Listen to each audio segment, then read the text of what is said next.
السلام علیکم. سلیم بخاری شو سے میں ہوں زینب جتوئی. میرے ساتھ موجود ہے سلیم بخاری صاحب. السلام علیکم. جی وعلیکم السلام. کیسی ہیں آپ؟ خیریت سے ہیں؟ میں ذرا گم گیا تھا کاغذات میں. جی بالکل. آج کچھ ایسی اہم پولیٹیکل ڈیولپمنٹس ہو رہی ہیں, واقعی تشویشناک صورتحال جو ہے وہ بنتی جا رہی ہے. ناظرین, آج ہم پروگرام میں بات کریں گے پاکستان تحریک انصاف اور حکومتی مذاکرات میں پی ٹی آئی کے حکومت کے سامنے رکھے گئے 3 مطالبات سامنے آ گئے ہیں. ملک میں لا قانونیت بند کی جائے. سب سے پہلا مطالبہ بانی پی ٹی آئی اور سیاسی اسیر جو ہیں ان کو رہا کیا جائے. 9 مئی اور 26 میں جو واقعات ہوئے اس پہ کمیشن بنایا جائے. اب یہ جو 3 مطالبات پی ٹی آئی کی جانب سے پیش کیے گئے ہیں گورنمنٹ کو, اب حکومت کے دائرہ اختیار میں کیا ان مطالبات کو ماننا ہے یا نہیں ہے یہ دیکھنا ابھی باقی ہے. 2 جنوری کو دوبارہ اجلاس ہوگا اور دوبارہ ایک میٹنگ ہوگی. اس کے بعد دیکھیں گے کہ مذاکرات جو ہیں وہ کس طرف اور کیا صورت اختیار کرتے ہیں. پی ٹی آئی اور گورنمنٹ میں سے کس کو فائدہ ہوتا ہے مذاکرات کا, اس پہ ہم بخاری صاحب کا تجزیہ لیں گے. ساتھ ہی ساتھ پروگرام میں ہم بات کریں گے پاکستانی فارمز پر امریکی پابندیوں کا کوئی جواز نہیں ہے. جوہری پروگرام پر سمجھوتا نہیں ہوگا, وزیر اعظم شہباز شریف کی جانب سے یہ کہا گیا ہے. امریکہ کی جانب سے اس قسم کا معتصبانہ سلوک جو ہے پاکستان کے ساتھ کیا جا رہا ہے, کیا اس سے پاک امریکہ تعلقات میں کشیدگی پیدا ہو سکتی ہے یا پالیسی شفٹ کی طرف بھی ایک اشارہ جو ہے وہ کر رہا ہے, اس پہ بھی ہم پروگرام میں بات کریں گے. ساتھ ہی ساتھ بات کریں گے فرقہ وارانہ لڑائی میں گھرا کرم مختلف مسائل سے دوچار ہوتا جا رہا ہے. ضلع کرم میں راستوں کی بندی سے معمولات زندگی بری طرح متاثر ہیں اور مظاہرین کا دھرنا بھی جاری ہے. کرم میں ابھی تک حالات جو ہیں معمول پر نہیں لائے جا سکے, لیکن صوبائی حکومت اور جو ہے اور وفاقی حکومت مل کر کوشش کر رہی ہے. اور آج کی جو ڈیولپمنٹس ہے, امدادی سرگرمیاں بھی جاری ہے, امدادی سامان بھی وہاں پہنچانے کی کوشش کی جا رہی ہے. اس پہ بھی بخاری صاحب کا ہم تجزیہ لیں گے. بخاری صاحب, جس طرح سے پی ٹی آئی اور حکومت مذاکرات کا سلسلہ تو جاری ہے, ایسے میں اسد کیسر صاحب نے بھی کچھ اہم گفتگو کی ہے. پہلے وہ ایک بار پروگرام میں شامل کر لیتے ہیں, پھر آپ سے بات بھی کرتے ہیں. آئین ہمیں حق دیتا ہے کہ ہم پرامن احتجاج کر سکتے ہیں, کہ ہماری جدوجہد اس ملک کے اندر آئین اور قانون کی بالادستی ہے. ہم اپنے موقف سے کسی طور پر پیچھے نہیں ہٹیں گے. ہم آزاد عدلیہ چاہتے ہیں کہ ملک میں آزاد عدلیہ ہو. ہم چاہتے ہیں کہ سویلین سپریمیسی ہو.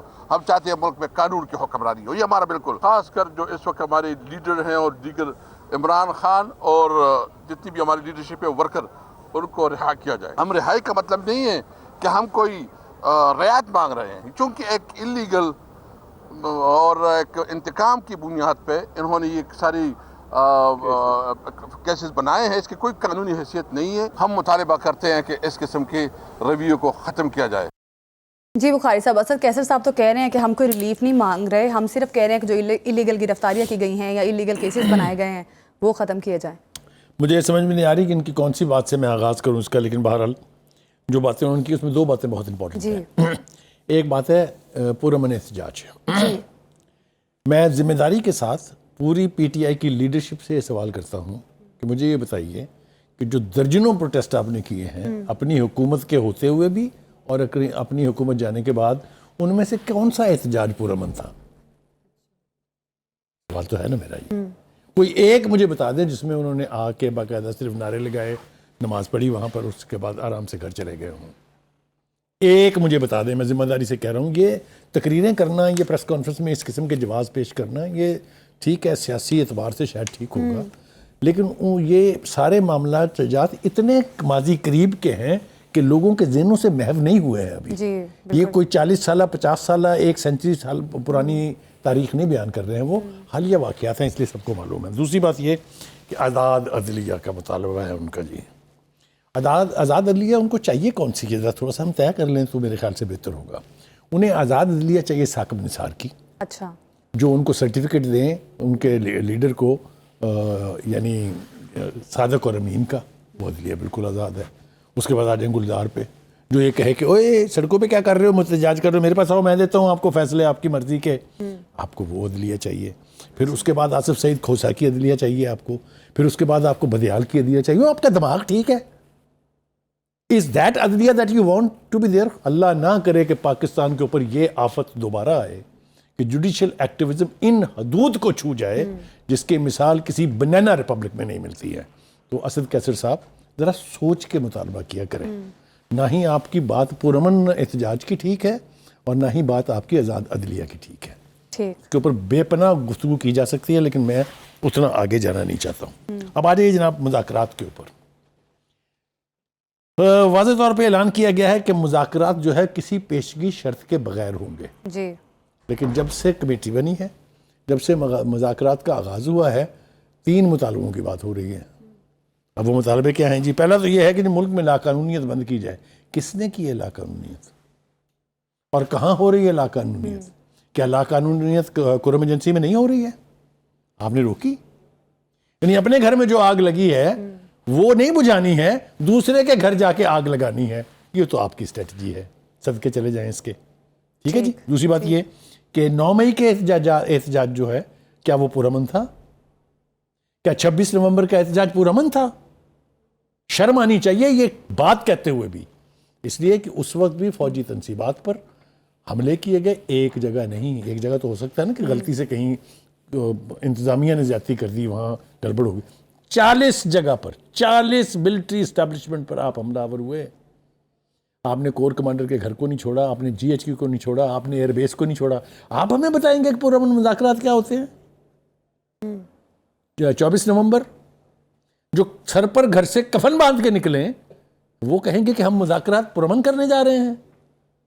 تو کہنے کا مطلب یہ ہے کہ یہ بات آپ کو کانوں کو اچھی لگتی ہوگی، ان کے فالوورز کے بھی، ان کی لیڈرشپ کو بھی، لیکن اس کا حقائق سے اگر تعلق نہیں ہوگا تو یہ ہوا میں اڑ جائے گی. اور اڑ رہی ہیں باتیں، یہ ہماری آنکھوں کے سامنے ہے سارا کچھ. ٹھیک ہو گیا جی؟ ٹھیک. فوجی عدالتوں سے سزائیں. میں نے کہا تھا اپنے پروڈیوسر سے کہ وہ ویڈیو تو دکھائیں جس میں بانی پی ٹی آئی صاحب اپنے دور میں ہونے والی سزاؤں کا دفاع کر رہے ہیں اور قوم کو یہ بتا رہے ہیں کہ کتنی ضروری ہوتی ہیں فوجی عدالتیں. ان کے دور میں 33 لوگوں کو سزائیں ہوئی، وہ ٹھیک تھا اس لیے کہ ان کا دور تھا. اب وہ کہتے ہیں کہ بڑی زیادتی ہو گئی ہے. میں بعد میں آتا ہوں جو باہر والوں کے پیٹ میں درد ہو رہی ہے ان سے پوچھتے ہیں. جی جی. لیکن فوجی عدالتوں کی کارروائی کے بارے میں 2 باتیں ہم پہلے بھی بتاتے رہے پھر بتا دیتے ہیں.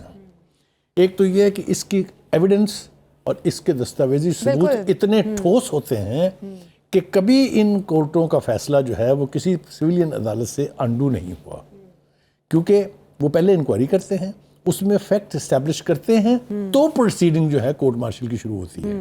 اس لیے جن کو سزائیں ہوئی ہیں ان کے متعلق شواہد اور گواہیاں اور دستاویزی ثبوت جو ہیں وہ ان کے پاس موجود ہے. اس لیے ان کو انڈو کر سکتی ہیں عدالتیں، بالکل یہ اختیار ہے ان کو کہ وہ سول عدالتوں میں اپیل کریں. لیکن میں نے آپ کو جیسا بتایا کہ نارملی ایسا نہیں ہوتا. اگر ہم مڑ کے اپنی تاریخ پہ نظر ڈالیں تو یہ فیصلے انڈو کبھی نہیں ہوتے. لیکن یہ ہم نے کبھی نہیں کہا اور نہ کہیں گے کہ وہ مظلوم لوگ جو بے قصور تھے، جو وہاں ہونے کی وجہ سے پکڑے گئے یا وہاں سے گزر رہے تھے، ان کے اوپر کسی قسم کا ظلم نہیں ہونا چاہیے، انہیں کسی قسم کی بخاری صاحب وہ تو بات آپ کی درست ہے. اللیگل اریسٹ کی بات کر رہے ہیں اسد کیسر صاحب. اب مذاکرات بھی ایک طرف پی ٹی آئی کی مذاکراتی کمیٹی کر رہی ہے، دوسری جانب ان میں اس میں بھی لگ رہا ہے کہ یہ کنفیوز ہیں کسی قسم کے. جس طرح سے عارف الوی صاحب کہہ رہے ہیں کہ مذاکرات وہاں ہوتے ہیں جہاں مسائل حقیقی اصل ہوں، اور سینیٹر علی ظفر نے کہا ہے کہ مذاکرات کا فیصلہ بانی پی ٹی آئی کریں گے، تبدیلی آنے والی ہے. بیرسٹر علی ظفر کہہ رہے ہیں کہ مذاکراتی ٹیم کا کوئی اختیار نہیں ہے. تو اتنی کنفیوژن ان کی اپنی پی ٹی آئی میں ہے. اب یہ بتائیے مجھے کہ میں لاٹھی چارج کس پہ کروں؟ اسد کیسر پہ کروں، الوی صاحب پہ کروں، یا بانی پی ٹی آئی پہ کروں؟ مختلف آراء آ رہی ہیں. اگر آپ کے پاس اس کمیٹی کو دینے کے لیے اختیارات ہی نہیں ہیں اور یہ فیصلہ ایک شخص نے کرنا ہے تو آپ یہ جھک کیا مار رہے ہیں؟ مجھے بتائیے آپ فوری طور پہ کہ کیا کرنے بیٹھے ہیں وہاں. پھر آپ جب آپ کے پاس نہ اختیار ہے فیصلہ کرنا ہے بانی پی ٹی آئی نے، وہ تو وہاں نہیں بیٹھے ہیں نا. بالکل. کیا آپ ہر ہونے والی بات لے کے بار بار ان کے پاس جیل جائیں گے؟ اگر آپ اختیارات نہیں دیتے ہیں، اگر یہ کہا جا رہا ہے دوسری طرف سے کہ ان کے پاس بھی اختیار نہیں ہے، کسی اور کے پاس اختیار ہے، لیکن یہ بات بھی تو سورج کی طرح روشن ہے نا کہ بھائی وہ اختیارات اپنے براہ راست استعمال نہیں کر رہے ہیں، وہ انہی کے ذریعے کر رہے ہیں نا جن کو آپ 47 اور پتہ نہیں فارم 45 اور فارم 47 کی حکومت کہتے ہیں. پہلی بات تو یہ کہ جب آپ کے نزدیک 47 کی حکومت ہے تو آپ ان کے ساتھ بیٹھ ہی کیوں رہے ہیں؟ بالکل ٹھیک ہے. دوسری بات یہ ہے کہ آپ بار بار آپ کے اندر چھپی ہوئی خواہش یہ ہے کہ ہائے اللہ وہ ہم سے براہ راست بات کیوں نہیں کرتے. آپ نے ان کو کیا ہے، آپ نے فوج کے ادارے کی تضحیق اتنی کی ہے کہ وہ آپ سے بات کرنے پر آمادہ نہیں ہے. آپ نے انہی کے کندھوں پر سواری کر کے ایوان اقتدار تک پہنچ کے پھر ان کی جو پتلونیں اتار کے پہنی ہیں اور قمیضیں پہنی ہیں اور لاٹھیوں کے اوپر ان کی وردیاں چمکائی ہیں، تو پھر وہ کیسے آپ سے بات کریں گے؟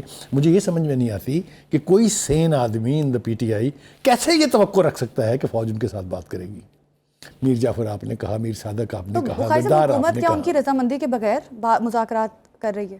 دیکھیے مذاکرات, ایک بات یہ یاد رکھیں, جو فوج ہے, جو رینجرز ہے, جو ایف سی ہے, یہ جتنی بھی فورسز ہیں they are at the command of the federation, means وفاقی گورنمنٹ. وہ ان کو ڈپلائی کریں, انہوں نے کیا نا ڈپلائی اس دفعہ. اگر وہ ڈپلائی نہ ہوتے تو ان سرکاری بلڈنگوں کا جو حال ہوتا میں آپ کو بیان نہیں کر سکتا. میں نے اپنی آنکھوں سے سپریم کورٹ کے ساتھ, میں نے اپنی آنکھوں سے پارلیمنٹ کی بلڈنگ کو, میں نے اپنی آنکھوں سے پی ٹی وی کی بلڈنگ کو, میں نے اپنی آنکھوں سے پرائم منسٹر ہاؤس کی بلڈنگ کے اوپر چڑھائی کرتے ہوئے انہی متوالوں کو اور جیالوں کو دیکھا ہوا ہے. میں نے کہا نا کہ یہ کوئی ماضی, بہت طویل ماضی کی باتیں نہیں ہیں. تو کیا خیال یہ ہے کہ ان کو اگر وہ ڈپلائی نہ کرتے ان بلڈنگز کے اوپر, انہوں نے کریک ڈاؤن میں کوئی حصہ نہیں لیا. یہ بات ثابت ہو چکی ہے, کہیں پی ٹی آئی یہ ثابت نہیں کر سکی کہ کسی فوجی نے گولی چلائی ہے. ٹھیک ہے, اول تو وہ یہ ثابت ہی نہیں کر سکی کہ گولی چلی ہے کہ نہیں ہے, کیونکہ ہر ایک بندے کے ہاتھ میں اب موبائل نام کا کیمرہ ہوتا ہے. جی, ہر جگہ کی تصویر ہے. وہ خاتون ہیں جو عرف خاتون خانہ, ان کے بھاگنے کی تصویر ہے, ان کے فرار ہونے کی تصویر ہے, ان کی ورکرز کے ساتھ جو مڈبھیڑ ہوئی اس کی تصویریں ہیں. تو یہ گولی چلانے والوں کی تصویر پتہ نہیں کیوں نہیں ہے, کیمرہ میرے خیال سے پکڑتا نہیں ہے ان کو. تو ایک یہ بات ہوگی. آگے آپ نے بڑی درست بات کی ہے کہ اسٹیبلشمنٹ نہیں ہے انٹرسٹڈ بات کرنے میں, اور یہ پی ٹی آئی چاہتی ہے کہ ہماری بات براہ راست ان سے ہو, ہم نے جانا ہی نہیں, لیکن اس کے باوجود پی ٹی آئی مذاکرات کرنا چاہتی ہے حکومت سے. اب بخاری صاحب جس طرح 24 نومبر کو بھی ان کے مذاکرات گورنمنٹ کے ساتھ ہوئے, آپ نے دیکھا کہ بانی پی ٹی آئی سے ملنے کے لیے وفد وہاں پہ پہنچی پی ٹی آئی کے کچھ رہنما, تو لیکن کہتے ہیں کہ طویل ملاقات ہوئی, اور طویل ملاقات کے بعد بھی مذاکرات کسی حتمی نتائج پہ نہیں پہنچ سکے. بانی پی ٹی آئی نے انکار کر دیا کہ میں نہیں ویڈیو پیغام نہیں دوں گا, اور اس وجہ سے مذاکرات ناکام ہو گئے. اب دوبارہ سے مذاکرات کا ایک سلسلہ شروع ہوا ہے. اب پی ٹی آئی کے جو رہنما جس طرح سے کنفیوز ہیں, کیا وہ اسی وجہ سے کنفیوز ہے کہ بانی پی ٹی آئی کبھی بھی کوئی بھی یو ٹرن لے سکتے ہیں, دوبارہ لے سکتے ہیں؟ ماضی کی اگر آپ تاریخ اٹھا کے دیکھیں, جب سے ان کی حکومت گئی ہے, بلکہ اس سے بھی پہلے سے, جب بھی کوئی مذاکرات کی ٹیم بنی ہے, میں ان کو آپ کو ان کی حکومت کے دور کی مثال دے چکا ہوں کہ دونوں طرف سے کمیٹیاں بنائی گئی تھی کہ یہ نیب کا خاتمہ کریں. اگر خاتمہ نہیں کرنا تو اس میں ریفارمز لائیں. جی, کافی میٹنگز ہوئیں, میرے خیال سے درجن بھر میٹنگ ہوئیں. اس کے بعد ایک نتیجے پہ پہنچا گیا. جو ہی وہ گئے بانی صاحب کے پاس تو انہوں نے کہا get lost, who the hell do you think you are to take a decision. ایک یہ نہیں ہے, اور بہت ساری مثالیں ہیں کہ کوئی فیصلہ کرنے کا نہ صرف ان کے پاس اختیار نہیں ہے, بانی نے کوئی بات ماننی نہیں ان کی. تو جب ایسی صورتحال ہوگی تو ہم کیسے یہ توقع کر سکتے ہیں؟ ابھی تو بانی ٹائم فریم دے رہے ہیں کہ اس ٹائم فریم میں اگر مذاکرات میں کچھ ہو جاتا ہے تو ٹھیک ہے. ابھی تو مثبت بات ہے کہ بانی پی ٹی آئی نے کوئی ٹائم فریم دی ہے. کی طرف دیکھیے, سول نافرمانی کیا ہوتی ہے کہ آپ حکومت کی رٹ نہ مانیں, آپ حکومت کے فیصلے نہ مانیں. یہ تو آپ ہمیشہ سے کر رہے ہیں, جب سے آپ اقتدار سے باہر آئے ہیں تبھی سے تو آپ کر رہے ہیں. بلکہ اگر میں آپ کو لے جاؤں 2014 میں, تو یہ تو آپ تب سے کر رہے ہیں. 126 دن کا دھرنا جو ہے وہ کیا آپ نے حکومت کو اسٹرینتھن کرنے کے لیے دیا تھا, حکومت کو اکھاڑ پھینکنے کے لیے دیا تھا؟ تو یہ تو آپ تب سے کر رہے ہیں. اس لیے کہنا یہ ہے, ایک تو عارف الوی صاحب کی بات بھی ضرور کرنی ہے. جی, ان کے پاس کوئی سیٹلائٹ قسم کا کوئی سورس ہے جہاں سے ان کو صرف ایک چیز نظر آتی ہے کہ تبدیلی آ رہی ہے. وقت بدلنے والا وہ کہہ رہے ہیں, تبدیلی آ رہی ہے. بھائی تبدیلی تو آئی تھی جو آپ سے ہضم نہیں ہوئی, آپ نے اس کو ومنٹ کر دیا. آپ نے جو کرتوتیں as a president of Pakistan کی ہوئی ہیں, اللہ نہ کرے کہ پاکستان کو دوسرا کوئی صدر اس قسم کا ملے. اس سے پہلے بھی بری مثالیں ہوں گی, لیکن جو کچھ انہوں نے کر دیا وہ تو کمال ہے. وہ وہاں ملک کے صدر نہیں تھے, وہ پارٹی کا سب سیکٹریٹ بنا کے بیٹھے تھے ایوان صدر کو, اور ایسی بونگیاں ماری ہیں حضرت صاحب نے کہ جس کی کوئی تاریخ میں پاکستان کی مثال نہیں ملتی ہے. ایک اب آ جائیں جناب, تھوڑا سا وقت آپ جو ہے وہ جا رہا ہے, باتیں بہت سی ہیں. یہ جو امریکہ, برطانیہ اور یورپی یونین کے پیٹ میں درد اٹھی ہے, ہاں جی, ٹھیک ہے جی. اگر میں یہ کہوں as a citizen of Pakistan and as an individual, as a human being, کہ جناب آپ نے کیپٹل ہل پر چڑھائی کرنے والوں کو جو سزائیں دی تھی, انسانی حقوق کا تو بیڑا غرق کر دیا آپ نے. ایک بندہ جا کے صرف اسپیکر کی کرسی پہ کیا بیٹھ گیا, آپ نے 18 سال کی قید دے دی اس کو. یہ تو بڑی انسانی حقوق کی وائلیشن ہوئی ہے, کریں انڈو ان کو. ہے مجھے یہ حق کہنے کا؟ بخاری صاحب آپ کے خیال میں یورپی یونین جو ریاکٹ کر رہا ہے یہ جسٹیفائڈ نہیں ہے؟ یورپی یونین یا امریکہ کر رہا ہے؟ نہ پلیز آگے نہ جائیں. کیا مجھے یہ حق ہے یہ پوچھنے کا یا نہیں ہے؟ اگر نہیں تو who the hell they think they are. اچھا جی، برطانیہ میں آ جائیں جناب، جو بہت بڑا ہیومن رائٹس کا چیمپئن اور مدر آف ڈیموکریسی جس کو کہا جاتا ہے جناب، وہاں آرسن کے واقعات ہوئے تھے جناب، 8-8 سال کے 9-9 سال کے بچوں کو آپ نے سزائیں دی ہیں CCTV کے تھرو، تو تب تو انسانی حقوق پامال نہیں ہوئے. عورتوں کو پکڑ پکڑ کے آپ نے جیل میں بھیجا ہے، تب انسانی یہ جو مامے بنتے ہیں نا انسانی حقوق کے اور یہ جو امن کے جو بہت بڑے لمبردار ہیں، ان کے گریبان کھول کے دیکھیں. اس لیے ان کو کوئی حق نہیں پہنچتا کہ پاکستان کے اندرونی معاملات میں مداخلت کریں، نمبر 1. دوسرا، پاکستان کے جو مقامی قوانین ہیں جو پارلیمنٹ نے بنائے ہوئے ہیں، everybody who is a subject of Pakistan government has to obey them. They are nobody to tell us what to do and what not to do. بخاری صاحب، یورپی یونین جو ہے پاکستان کا لارجسٹ، وہ کہتے ہیں کہ بزنس میں کافی سپورٹ ملتی ہے پاکستان کو. آپ کو لگتا ہے کہ پاکستان کے مفاد میں جس طرح سے وہ کہہ رہے ہیں کہ انہوں نے وائلیشن کی ہے انسانی حقوق کی اور یہ ساری چیزیں، کیا لگتا ہے کہ اس سے GSP+ اسٹیٹس بھی پاکستان کا جو ہے اس کو بھی خطرہ لاحق ہو سکتا ہے؟ بڑی مشکل سے پاکستان نے اچیو کیا تھا بڑی ایفرٹ سے. بالکل آپ ٹھیک کہہ رہی ہیں. انشاءاللہ اللہ نہ کرے ویسے تو، لیکن یہ کہ ہمارے جو فالورز ہیں بانی کے، وہ یہ کرا کے چھوڑیں گے، یہ GSP+ واپس کرا کے چھوڑیں گے. لیکن میرا سٹانس بالکل اور ہے. پاکستان نیوکلیئر پروگرام 32 سال کے سینکشن رجیم لگائی امریکہ نے، رک گیا پاکستان کا پروگرام، تو کون سی قیامت آ جائے گی اگر G+ نہیں ہوگا تو؟ یہ میں بالکل آپ کو ایمانداری سے کہہ رہا ہوں. یہ تھریٹس اب ماضی کا حصہ بن گئے ہیں، کیونکہ تب ہمارے پاس آپشنز نہیں تھے، اب ہمارے پاس آپشنز ہیں. اس کی کسی اور پروگرام میں تفصیل سے گفتگو کر لیں گے، چاہے وہ برکس ہے، چاہے وہ G8 ہے، چاہے جو بھی ہے. بہت سارے فورم اویلیبل ہو گئے ہیں. رشیا اب امریکہ کی متھ اور اس کی مائٹ توڑنے کے لیے بلاک بنانے پر تلا ہوا ہے. چائنا اس کے ساتھ ہے، ملیشیا اس کے ساتھ ہے، ترکی اس کے ساتھ ہے، ہم اس کے ساتھ ہیں.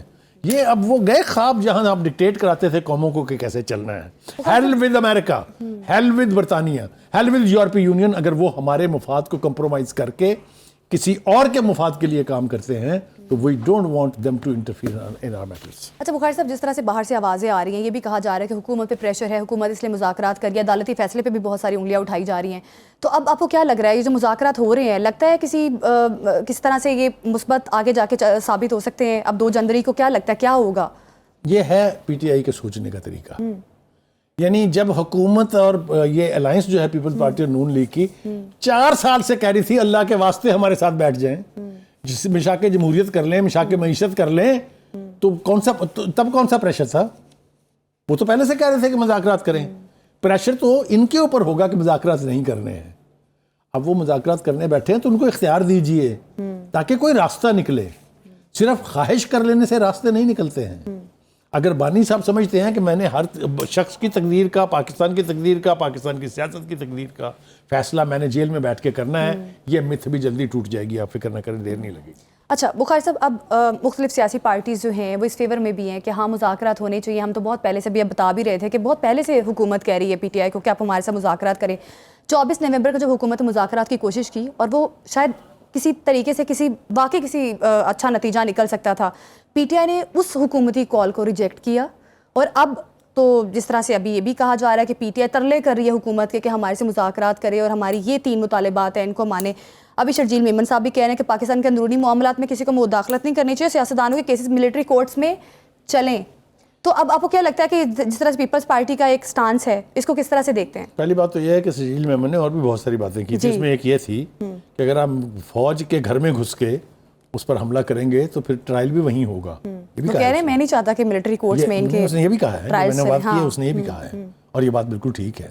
جو ملٹری کورٹس بنی تھی وہ اسی آبجیکٹو کے تحت بنی تھی کہ اگر کوئی کرائم کمٹ کیا جائے against the army, its installations, its institution, they will be trial under military courts. آج کی نہیں بنی ہوئی ہیں، یہ اس حکومت نے نہیں بنائی ہیں. میں نے آپ کو بتایا تو ہے کہ یہی بانی PTI صاحب دفاع کر رہے ہیں ملٹری کورٹ کی سزاؤں کا بیٹھ کے، ایک پوری پریس کانفرنس کر کے جو دنیا بھر میں دیکھی گئی. اس وقت یہ ٹھیک تھا. اینی وے یہ لغو قسم کی باتیں جو ہیں یہ چلتی رہتی ہیں. اصل بات یہ ہے کہ ہم میں سے کوئی بھی یہ نہیں چاہتا کہ مذاکرات کامیاب نہ ہوں. سیاسی حل سیاسی ذریعے سے نکلے گا. اس کے پیچھے چاہے ABCD ہے، چاہے اس کے پیچھے XYZ ہے، جو بھی پیچھے ہے نتیجہ نکلنا چاہیے. جو افراتفری کا دور ہے یہ ختم ہونا چاہیے. پاکستان کی ڈیولپمنٹ کے لیے، پاکستان کی پروٹیکشن کے لیے پولیٹیکل سلوشنز نکلے گا تبھی تو آگے ہم بڑھیں گے. اگر ہم سٹک رہیں گے, اگر ایک دوسرے کو نیچا دکھانے کے چکر میں پڑے رہیں گے, چاہے وہ حکومت ہے چاہے وہ پی ٹی آئی ہے, تو ہم نہ صرف یہ کہ کسی نتیجے پر نہیں پہنچیں گے بلکہ ہمارے حالات بد سے بدتر ہوتے جائیں گے. یہ بھی کہا جا رہا ہے کہ پی ٹی آئی کو اب مذاکرات کی جلدی اس لیے ہے کہ وہ دیکھ رہے ہیں کہ سارے اکنامک اشاریہ ٹھیک ہو رہے ہیں, پاکستان کی انٹرنیشنل کمیٹی کے کمیٹی آف نیشن کے اندر اس کی سٹینڈنگ بہتر ہو رہی ہے, تو اس لیے جلدی کرنا چاہیے. یعنی یہ ایک طرف سے کہا جا رہا ہے کہ پی ٹی آئی بھی پریشر کے تحت آ کے مذاکرات پر آمادہ ہوئی ہے. دوسری بات میں نے آپ کو بتا دی کہ وہ جو فیلڈ جنرل کورٹ مارشل ہو رہا ہے اس سے بھی ابھی بڑے بڑے پردہ نشینوں کے نام آنے ہیں. جسٹ ویٹ اینڈ سی. اچھا بخاری صاحب, اب جس طرح سے پی ٹی آئی اور گورنمنٹ میں مذاکرات ہو رہے ہیں, یہ بھی کہا جا رہا تھا کہ جب تک مذاکرات کسی حتمی مراحل میں داخل نہیں ہوتے خاموشی رکھی جائے, لیکن پی ٹی آئی کی جانب سے مختلف سٹیٹمنٹس آ رہی ہیں, گورنمنٹ کی جانب سے بھی آ رہی ہیں. تو اس قسم کے ماحول میں اور پھر دوسری طرف ملٹری ٹرائل بھی چل رہا ہے شہریوں کا, ان کو سزائیں بھی دی جا رہی ہیں, تو اس سارے انوائرمنٹ میں مذاکرات آپ کو لگ رہا ہے کسی نتیجے پہ پہنچیں گے؟ دیکھیے, میں نے آپ کو پہلے بھی کہا, پھر میں دوبارہ اپنی بات ریپیٹ کرتا ہوں کہ P T I denial mode میں آج کی نہیں ہے. P T I denial mode میں ہمیشہ سے ہے. یعنی ہر وہ کام کرو جو وقت کی ضرورت کے خلاف ہے. حکومت کو وہ نہیں مانتے, الیکشن کمیشن کو وہ نہیں مانتے, سپریم کورٹ کو اب وہ نہیں مانتے, پارلیمنٹ کو اب وہ نہیں مانتے, تو پھر کس کو مانتے ہیں؟ دیکھیں, جب تک آپ اس ڈینائل موڈ سے نہیں نکلیں گے نتیجہ خیز گفتگو نہیں ہو سکتی. نتیجہ خیز اس لیے بھی نہیں ہو سکتی نا, ایک طرف فوجی عدالتیں سزائیں دے رہی ہیں ان کے پی ٹی آئی سے متعلق جو سیاستدان تھے یا جو شہری تھے جو اس سارے 9 مئی والے واقعات میں ملوث تھے, ایک طرف سے سزائیں ہو رہی ہیں, تو سازگار ماحول تو ہے نہیں مذاکرات کے لیے پھر اس حساب سے اگر دیکھا جائے. اب آپ مجھے ایک بات کا جواب دیں. آپ کہنا یہ چاہ رہے ہیں کہ یہ جو لوگ جن کے اوپر الزام ہے 9 مئی کے اوپر فوجی تنصیبات پہ حملہ کرنے کا, اب خیال میں ان کو گلدستے پیش کرنے چاہیے, یا ان پہلے بات میں پوری کر لوں نا, یا ان کو جتنے سول ایوارڈز ہیں وہ دینے چاہیے, کیا ان کا ایک وظیفہ باندھ دینا چاہیے کہ آپ نے اتنا کمال کا کام کیا اب ساری زندگی آپ کو تنخواہ مفت میں ملتی رہے گی؟ او اللہ کے واسطے, جب وہ انسٹیٹیوشن جو پاکستان کی سلامتی کے ضامن ہے, جو پاکستان کے دفاع کے ضامن ہے, اور ان پر حملہ دشمن کرتے ہیں, بالکل قوم نہیں کرتی, نہ قوم کا کوئی سیاستدان کرتا ہے, نہ کوئی قوم کا فرد کرتا ہے. اتنی بڑی کنٹراڈکشن کے بعد میں کیا سمجھوں اس بات کو, اور کیا میں اس کا جواب؟ بالکل بخاری صاحب, یہ آپ کی درست بات ہے. میرا صرف پوائنٹ جو تھا وہ بالکل یہی تھا کہ ایک طرف سزائیں مل رہی ہیں, دوسری طرف مذاکرات پی ٹی آئی کر رہی ہے, پھر اپنے اس پیج پہ کہ مذاکرات والے پیج پہ قائم بھی نہیں ہے پی ٹی آئی, مختلف آراء بھی پائی جا رہی ہیں. تو آپ کا بالکل پوائنٹ جسٹیفائڈ تھا, جو لوگ ایسے واقعات میں ملوث ہیں ان کو سخت سے سخت سزا ملنی چاہیے. اپنی مرضی سے یہ حملے کیے, اپنی مرضی سے ہی وہ مذاکرات کرنے پر آمادہ ہوئے ہیں, تو میرا آپ کا تو قصور نہیں ہے نا کوئی بھی اس کے اندر. لیکن ہم دعا کرتے ہیں, ہم دعا گو ہیں کہ یہ مذاکرات نتیجہ خیز. وزیر اعظم شہباز شریف نے کہا ہے کہ امریکی پابندیوں کا کوئی جواز نہیں, جوہری پروگرام پر کسی قسم کا کوئی سمجھوتا نہیں ہو سکتا. پاکستان کے خلاف کوئی جارحیت کی جاتی ہے تو پھر اس کا دفاع کریں گے. وزیر اعظم شہباز شریف نے اس حوالے سے مزید کیا کہا, اس کو پروگرام میں شامل کرتے ہیں. جو ہم پر پابندیاں لگائی گئی ہیں, ہمارے جو نیشنل ڈیفنس کمپلیکس اور دوسری جو اینٹیٹیز ہیں ان کے اوپر جو پابندیاں لگائی گئی ہیں, وہ اس کا کوئی جواز نہیں ہے. پاکستان قطعی طور پر کوئی ایسا ارادہ نہیں رکھتا جہاں پر ہمارا جو نیوکلیر جو سسٹم ہے وہ اگریسو ہو. یہ تو 100% پاکستان کے ڈیفنس میں it is just deterrence, nothing else. It's a programme to defend Pakistan. خدا نخواستہ پاکستان کے خلاف کوئی اگر اگریشن ہوتا ہے, ہمارا صرف اور صرف ڈیٹرنس کے طور پر ہم اس کو اپنا دفاع کریں گے. فارن آفس نے ایک بھرپور کمپریہنسو جواب دیا ہے, لیکن ایک بات طے ہے کہ یہ پروگرام جو ہے پاکستان کا نیوکلیر, نہ یہ میرا ہے نہ یہ کابینہ کے آنریبل ممبرز کا ہے, یہ پاکستان کے 24 کروڑ یہ عوام کا یہ پروگرام ہے, جو ان کے دلوں سے بھی ان کو اپنے عزیز ہیں. ان کو اس کے اوپر کوئی قطعاً کمپرومائز نہیں ہوگا. بخاری صاحب, پاکستان کا نیوکلیر پروگرام جو ہے وہ 24 کروڑ عوام کا ہے. وزیر اعظم شہباز شریف نے کہا, انہوں نے کہا کہ US سینکشنز جسٹیفائڈ نہیں ہیں جو لگائی گئی ہیں پاکستانی فارمز پہ.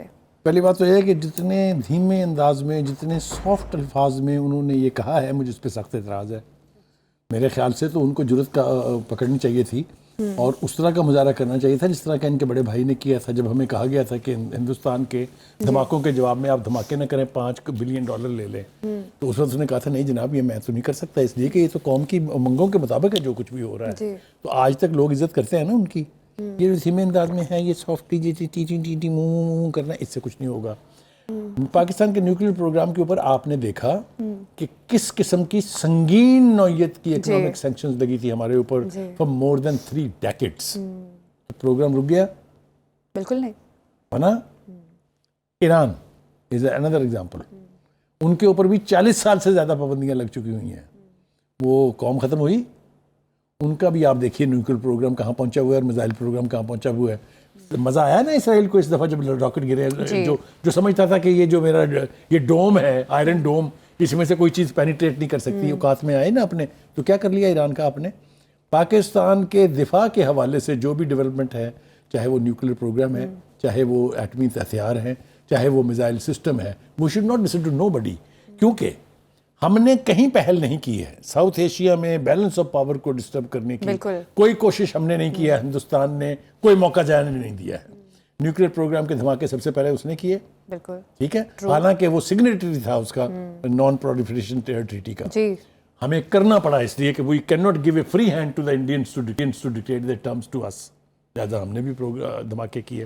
Same as the missile programme. Hindustan کے میزائل پروگرام پر تو کسی کے پیٹ میں درد یا کسی کو پیچس نہیں لگی ہے. کسی نے پوچھا ان سے؟ ہندوستان اور اسرائیل کا جس نوعیت کا کوآپریشن ہے ان نیوکلیئر فیلڈ اور ان میزائل سسٹم کوئی پوچھتا ہے ان سے؟ ہم نے بچے مارے ہیں ان کے کہ ہمارا گلا دبانے کے لیے ہر وقت تیار بیٹھے رہتے ہیں. وہ نہیں سنتے جی ہم آپ کی کر لو جو آپ نے کرنا ہے. اور دوسری بات یہ ہے اور میں یہ باتیں ساری جو ہے میں ایمانداری سے کر رہا ہوں. دیکھیے ہمیں یہ کہا گیا جب ہم نے دھماکے کیے ہمارے خلاف پروپیگنڈا کیا گیا انٹرنیشنل دنیا بھر میں کہ جی یہ ایٹمی ہتھیار غیر محفوظ ہاتھوں میں چلے جائیں گے. یاد ہے نا آپ کو یہ اصطلاح؟ میں ان امریکنز کو جن کے ڈبل سٹینڈرڈز ہیں اگر نیوکلیئر پروگرام دنیا کی تاریخ میں کبھی انسیف ہاتھوں میں رہے ہیں تو وہ صرف امریکنز کے ہاتھ تھے جنہوں نے ہیروشیما اور ناگاساکی کے اوپر ایٹم بم گرا کے 35 لاکھ لوگوں کو ہلاک کر دیا تھا. یہ ہمیں بتائیں گے کہ سیف ہاتھ کیا ہوتے ہیں؟ قطن نہیں سننی چاہیے ان کی. ہم نے ان کی سن کے پاکستان کا جو موسم تھا نیوکلیئر پروگرام کا اس کے ساتھ کیا زیادتی کی ہم نے کتنی تضحیق کی ان کے ڈاکٹر قدیر کی. یہ ہمیں ان کو خوش کرنا چھوڑ دینا چاہیے. اب ہماری لیڈرشپ کو چھوڑ دینا چاہیے. یہ سافٹ جو میں ابھی آپ کو بتا رہا تھا نا می ٹی کر کے یہ کچھ نہیں ہونا. شو دم دا گٹس. جناب ہم قوم ہے یہ ہماری قوم کا فیصلہ کہ ہم نے اپنے دفاع کے لیے کرنا ہے. یہ اصل میں ان کو موت کیا پڑتی ہے؟ انہیں موت یہ پڑتی ہے کہ اسرائیل نے یہ خدشہ ظاہر کیا ہوا ہے کہ ہماری ایگزسٹنس کو اگر کوئی سیریس تھریٹ کبھی ہوگا تو وہ پاکستان سے ہوگا. کیونکہ پاکستان پوری اسلامک مملکتوں میں پہلا نیوکلیئر پاور ملک ہے. تو اس کی تکلیف دور کرنے کے لیے آپ ہمیں آ جاتے ہیں صبح سے شام تک ڈرانے اور دھمکانے کے لیے. نہیں ڈرنا چاہیے. میں آپ کو بالکل ایمانداری سے کہتا ہوں. بخاری صاحب جس طرح سے امریکہ نے اسرائیل کو سپورٹ کیا ایران کے معاملے پہ ہم نے دیکھا کہ کس طرح سے سپورٹ کرتا رہا. اب امریکہ کس طرف جس طرح سے معتصبانہ یہ فیصلے کیے جا رہے ہیں یقیناً پاکستان اور امریکہ کے تعلقات پر اثر انداز ہوں گی یہ ساری چیزیں. کیا لگ رہا ہے امریکہ کوشش کر رہا ہے کہ پاکستان کو گلوبلی آئسولیٹ کیا جائے؟ ہمارے لیڈرشپ نے جو سب سے بڑا غیر ذمہ داری کا مظاہرہ کیا ہے تھرو آؤٹ آر ہسٹری وہ ہے کہ ہم نے امریکہ کی ہر بات مانی ہے. اس کو خوش کرنے کے لیے ہم نے ہر وہ کام کیا ہے جو ہمارے اپنے انٹرسٹ میں نہیں تھا. ایک بندے نے آنکھیں دکھائی تھی ان کو جس کا نام تھا Zulfiqar Ali Bhutto. And you know کہ اس کو تختہ دار تک پہنچا کے چھوڑا ہے انہوں نے. میں آپ کو کنوکشن کے ساتھ کہہ رہا ہوں کہ Zulfikar Ali Bhutto gave his life for Pakistan nuclear programme because he was the author of that programme. مجھے وہ ملاقات یاد ہے جو اقبال اسٹیڈیم بھی کہا تھا. جی کسی نے ایبسولوٹلی ناٹ بھی کہا تھا امریکہ کو. جی تو کہہ کے پھر ان کے ساتھ لابنگ فرمیں کر کے تعلقات بھی تو ٹھیک کر رہے ہیں نا. وہ نہیں آپ نے آؤ میری گورنمنٹ بچاؤ آؤ مجھے جیل سے نکالو. یہ کون کہہ رہا ہے؟ بھٹو نے یہ نہیں کہا تھا. ٹھیک ہے ایک بات. دوسری بات یہ ہے کہ مغربی ملکوں کی جو منافقت ہے اس کے بارے میں ذرا تھوڑی سی تفصیل سے بات کرنی چاہیے.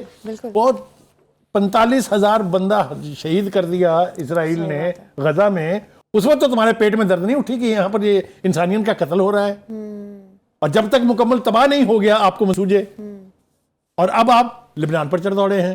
اسرائیل کو آپ کیسے فری ہینڈ دے سکتے ہیں کہ وہ پوری مسلم کش پالیسی کو لے کے انٹرنیشنل کورٹ آف جسٹس نے, کرمنل کورٹ آف جسٹس نے کہا کہ جینوسائیڈ ہے. کیا کیا کسی مغربی ممالک نے؟ کسی نے ہتھیار دینا روکا, کسی نے فنڈنگ کرنی روکی. یہ آئے ہیں ہمیں بتانے کے لیے کہ انسانی حقوق کیا ہوتے ہیں, کہ یہ اس قابل نہیں ہے کہ ان کی بات سنی جائے کیونکہ ان کے ڈبل سٹینڈرڈ ہے. یہ میں آپ کو بار بار اس بات پہ میں ضد کر رہا ہوں کہ ان کی قطن کوئی نہیں سننی چاہیے, because they have never protected our interests. And they have always protected and supported those elements who are our enemies. سنیں گے نہیں تو پاکستان کے امریکہ کے ساتھ تعلقات مزید کمپلیکس کی طرف جائیں گے. پھر دوسری بات یہ ہے کہ پاکستان کو یہ حق پہنچتا ہے ایز این انڈیپینڈنٹ اسٹیٹ کہ وہ اپنے دفاع کے لیے جو اقدامات کرنا چاہتا ہے وہ کرے. بنتا ہے. مطلب یہ کیا ہے کہ آپ نے اسرائیل کو کیا وہ ہتھیار دیے ہوئے ہیں جن کا تصور ناممکن ہے, جو بین ہے انٹرنیشنلی. آپ کو تب تو شرم نہیں آتی؟ اور یہ اسرائیلی ہیں کون؟ یہ تو کرایہ دار تھے, ان کے باپ کا ہے وہ علاقہ. یہ تو آئے تھے رہنے کے لیے وہاں پر کرائے پہ. آہستہ آہستہ انہی مغرب ملکوں نے سرمایہ دے دے کے, ہتھیار دے دے کے ان کو پال پال کے بالآخر وہاں سے فلسطین کا خاتمہ کرنے کے خواب دیکھ رہے ہیں. یہ ہوگا کہ نہیں ہوگا یہ تو دیکھنے والی بات ہے, اور آنے والے وقت میں ہوگا. دوسری بات یہ ہے کہ مجھے اس بات کی خوشی ہے کہ جو ہمارا فارن آفس ہے اس نے 2-3 دن اوپر نیچے جو بیانات جاری کیے ہیں ویری اسٹرانگلی ورڈڈ, یہی ہونا چاہیے. ایک انڈیپینڈنٹ قوم کو کسی صورت میں دبنا نہیں چاہیے جہاں اس کے اپنے قومی انٹرسٹ کا سوال ہو. ہمیں اور ہمارے لیڈرز کو اپنے ذاتی مفاد چھوڑ کے ملک کے مفاد کی بات کرنی پڑے گی. ہوتے ہیں نا امریکہ کے سامنے ہماری لیڈرشپ, چاہے وہ نون لیگ کی ہے, چاہے وہ پیپلز پارٹی کی ہے, چاہے وہ پی ٹی آئی کی ہے, یہ روش اگر آپ نے ترک نہ کی تو they will have a free ride over us. اس کو اوائڈ کرنا چاہیے. بخاری صاحب, اب آپ کے خیال میں آپ نے بھی بات بھی کی کہ وزیر اعظم شہباز شریف کو تھوڑا اگریسو ہونا چاہیے اس معاملے پہ, جس طرح سے امریکہ نے پابندیاں لگائیں اور امریکہ جس قسم کا سلوک کر رہا ہے پاکستان کے ساتھ. آپ کے خیال میں پاکستان کے پاس ابھی کیا آپشنز ہیں, کیا کر سکتا ہے؟ کیونکہ یہ اس قسم کا جو رویہ امریکہ نے پاکستان کو دکھایا ہے یہ ایکسیپٹنس نہیں ہے پاکستان کے لیے اس چیز کی. میں آپ کو ایک چھوٹی سی جھلک اور بتاؤں. یہ جو امریکنز ہمیں کہتے ہیں نا انسانی حقوق اور یہ پتہ نہیں کیا ہو گیا اور کیا ہو گیا, ذرا ان سے یہ تو پوچھیں آپ پچھلے 400 سال سے وہ ریڈ انڈینز کے ساتھ کیا کر رہے ہیں جو اپاچی انڈینز ہیں. رتھلیسلی آپ ان کو مار رہے ہیں گولیاں چلا چلا کے. میکسیکن جو لوگ بارڈر کر کے کراس کر کے آتے ہیں ان کو کیا کرتے ہیں آپ بارڈر کے اوپر گلدستے پیش کرتے ہیں, ان کو آپ گولیاں مار رہے ہیں دیواروں کے اوپر, حالانکہ they claim to be Americans as good as the other Americans are. اپنے رویے دیکھیں آپ, اس کی کوئی تکلیف نہیں ہے آپ کو. ہمیں آ جاتے ہیں آپ 18,000 میل دور سمجھانے کے لیے, کوئی نہیں سننی چاہیے ان کی. بالکل میں آپ کو ایمانداری سے کہہ رہا ہوں. اچھا بخاری صاحب, اب جس طرح دفتر خارجہ کی اسٹیٹمنٹ آئی ہے, انہوں نے یہ بھی کہا ہے کہ ہمیں اپنے سیکیورٹی پر توجہ مرکوز رکھنی چاہیے اور پاکستان کے آئین اور عدالتوں میں اندرونی معاملات حل کرنے کی صلاحیت ہے. امریکہ کو ضرورت نہیں ہے کہ وہ اپنی انوالومنٹ شروع کرائے. آپ کو پتہ ہے ہم بات بھی کر رہے تھے اس پہ. اب پاکستانی قوم اپنے اندرونی مسائل کو حل کرنا بھی جانتی ہے. اب ان کی اسٹیٹمنٹ میں یہ لگ رہی ہے چیز کہ انہوں نے امریکہ کو باور کروا دیا ہے کہ آپ کو انوالو ہونے کی ضرورت نہیں ہے ہمارے معاملات میں. دیکھیے اندرون ملک جو بھی ہو رہا ہے وہ ہماری لیڈرشپ کا کام ہے کہ آپس میں بیٹھ کے طے کر لیں. لیکن کسی لیڈر کو, کسی پارٹی کو یہ حق نہیں پہنچتا کہ وہ باہر سے ہونے والی مداخلت کو ویلکم کرے. یہ میرے خیال سے پاکستان دشمنی سے کے مترادف ہے اور یہ نہیں کرنی چاہیے. ہم نے 70 سال خدمت کر کے دیکھ لی ہے. ہمارے ساتھ جو سلوک امریکہ نے کیا ہے, ان کی اگر بٹریل کی میں لسٹ آپ کو بتانے بیٹھوں تو آپ حیران رہ جائیں گے. کبھی تو چھٹا بیڑا بھی آ رہا تھا نا اس پاکستان کو بچانے کے لیے, یاد ہے نا آپ کو؟ پھر کہاں گیا وہ؟ پھر ہم نے F-16 کے پیسے دیے ان کو, وہ مطلب ہے پیسے لے کے مکر گئے. ان کا جی اب ہم آپ کو جہاز بھی نہیں دیں گے اور کیش بھی واپس نہیں کریں گے. اب آپ جنس میں لیں گے تو ہیں امریکنز. ویٹنام میں 18 سال جوتیاں کھا کے بھاگے وہاں سے کہ نہیں, عراق سے جوتیاں کھا کے بھاگے وہاں سے کہ نہیں, افغانستان سے جوتیاں کھا کے بھاگے وہاں سے کہ نہیں, تو ہمارا کیا کر لیں گے؟ بالکل نہیں کر سکتے کچھ بھی. امریکی پابندیوں کا کوئی جواز نہیں ہے. ضلع کرم میں راستوں کی بندش اور معمولات زندگی بری طرح متاثر ہے. مظاہرین کا دھرنا جاری ہے. شدید سرد موسم میں 5 روز سے یہ دھرنا جو ہے وہ جاری ہے. اس حوالے سے سڑکیں, ٹرانسپورٹ سب بند ہے. بخاری صاحب, جس طرح سے معمولات زندگی بری طرح سے متاثر ہو رہی ہے کرم میں, ایپکس کمیٹی کا اجلاس بھی ہوا. علی بن گنڈا پور صاحب نے یقین دہانی بھی کروائی کہ اب صورتحال مزید بہتری کی طرف جائے گی, لیکن ابھی تک جو حالات وہاں پر ہیں وہ یقیناً قابل قبول نہیں ہیں. یہ 5 روز کی جو بات آپ نے کی, یہ تو ہے کہ شدید موسم جو سرد ہوا ہے اس میں بھی 5 دن ہو گئے ان کو, لیکن ویسے تو معاملہ سارا 77 دن سے 77 ڈیز کے ساتھ چل رہا ہے. انسانی جانوں کا ضیاع ہوا ہے وہاں پر. بالکل. اور دوسری بات یہ ہے کہ وہاں کی صورتحال اتنی ولنریبل ہے کہ کوئی بھی دشمن قوتیں جو ہیں وہ اس کا فائدہ اٹھا سکتی ہیں. مطلب اگر اس کو فرقہ واریت کا رنگ دے دیا گیا تو آپ سوچیں کتنی تباہی ہوگی. مگر جو اصل بات ہے وہ یہ ہے کہ وہ کہتے ہیں نا کہ کسی بھی بڑے واقعے سے بچنے کے لیے اس کو ابتدا میں اس کا حل کرنا چاہیے. بالکل. جب یہ معاملہ زور پکڑ رہا تھا تو وہاں کا چیف منسٹر جو ہے وہ سر پہ کفن باندھ رہا تھا, اور وہ کفن باندھ کے آگے 3 دفعہ بھاگ گیا وہاں سے, اسلام آباد سے, اور 116 لاشیں وہاں پڑی ہوئی تھیں. لاشوں کی تلاش یہاں تو جاری رہی, لیکن جہاں پڑی ہوئی ہیں وہاں دیکھنے کا نہ ان کے پاس ٹائم تھا, نہ ہی بانی پی ٹی آئی صاحب نے کوئی اس کا ذکر کرنا شروع کیا کہ ان کے اپنے صوبے میں کیا ہو رہا ہے جہاں پچھلے 15 سال سے وہ حکومت میں ہیں. تو کہنے کا مطلب یہ ہے کہ جب آپ اتنا اگنور کریں گے کسی ایسے ہائیلی انفلیمیبل معاملے کو, تو پھر وہ معاملہ جو ہے اپنی بدترین صورت اختیار کرتا ہے. ایک بات. دوسری بات یہ ہے کہ اب جو مطالبات کیے جا رہے ہیں وہاں کی لوکل پاپولیشن کی طرف سے وہ یہ ہیں کہ جی آپ راستے کھول دیں. راستے کھولنے کی خرابی یہ ہے کہ جب گاڑیاں چلتی ہیں پھر ان کے اوپر گولیاں برستی ہیں. جی. اس لیے اگر آپ کو یاد ہو محسن نقوی صاحب وہاں گئے تھے تو جو ملاقات ہوئی تھی وہاں پر ان کی گنڈاپور صاحب سے آپ نے دیکھا کیسے وہ ٹورسٹ گائیڈ کی طرح سے ان کو بتا رہے تھے ادھر آ جائیے, یہاں تشریف رکھیے وغیرہ وغیرہ. وہ سب ٹھیک ہے, لیکن اگر یہی گڈ ول استعمال کر کے پہلے اس مسئلے کے اوپر قابو پا لیا جاتا تو کیا خرابی تھی. تو میں یہ بڑی بدقسمتی سے کی بات ہے جو میں کرنے لگا ہوں, وہ یہ کہ صوبائی کابینہ صوبائی حکومت اپنی ذمہ داری سے عہدہ برا نہیں ہو سکتی یہ کہہ کے کہ وہاں حالات بہت خراب ہیں. 18ویں ترمیم کے بعد لا اینڈ آرڈر کی بنیادی ذمہ داری جو ہے وہ ہے صوبائی حکومتوں کی. بالکل بالکل درست. بخاری صاحب اس کے پیچھے اب دیکھا جائے جو کچھ کرم میں ہو رہا ہے اس کے پیچھے ایک تاریخ ہے, لیکن ابھی واقعات مزید جو ہیں وہ کشیدگی کی طرف جا رہے ہیں پچھلے کچھ عرصے سے, اور علی گنڈا پور کی ناکامی بھی سب کے سامنے ہے. اب آپ کو نہیں لگتا کہ خالی صوبائی حکومت جو ہے اس معاملے کو ہینڈل نہیں کر سکتی جب تک وفاقی حکومت ان کو سپورٹ کرے اور ریاست بھی ان کا اس میں ساتھ دے؟ گزارش یہ ہے کہ جو آپ نے تاریخ کا حوالہ دیا اس کا کہ جی یہ گڑبڑ وہاں ہوتی رہتی تھی, وہ بہت معمولی نوعیت کی گڑبڑ تھی. اس طریقے سے ایک مملکت کے ایک صوبے میں لوگ سڑکوں کے دونوں اطراف میں مورچے باندھ کے کبھی نہیں بیٹھے تھے. چلتی گاڑیوں کے اوپر گولیوں کی بچھاڑ کبھی نہیں ہوئی تھی. یہ بدترین صورتحال اس وقت اختیار کی ہے اس نے. یہ بات اگر آپ کو یاد ہو محسن نقوی نے بھی کہی تھی کہ فیڈرل گورنمنٹ اپنی ہر قسم کی ذمہ داری نبھانے کے لیے تیار ہے. آپ ہمیں درخواست کریں گے, ہم وہاں رینجر ڈپلائی کریں گے, ہم وہاں ایف سی ڈپلائی کریں گے, ہم وہاں پوسٹس بنائیں گے, ہم وہاں سے قافلوں کی صورت میں لوگوں کو لانے کے لیے تیار ہیں. مگر یہ سب کچھ ہوتا ہے جب دو طرف سے تعاون جو ہے ایک دوسرے کے ساتھ کیا جائے. ابھی تو تعاون کر رہی وفاقی حکومت اس معاملے میں, امدادی سرگرمیاں جاری ہیں اور وہاں پہ امدادی سامان بھی پہنچایا جا رہا ہے. امید ظاہر کی جا سکتی ہے کہ کرم میں حالات جو ہیں دوبارہ سے معمول پر آ جائیں. اسی کے ساتھ پروگرام سے ہمیں دیجیے اجازت, کل پھر ملاقات ہوگی. اللہ حافظ.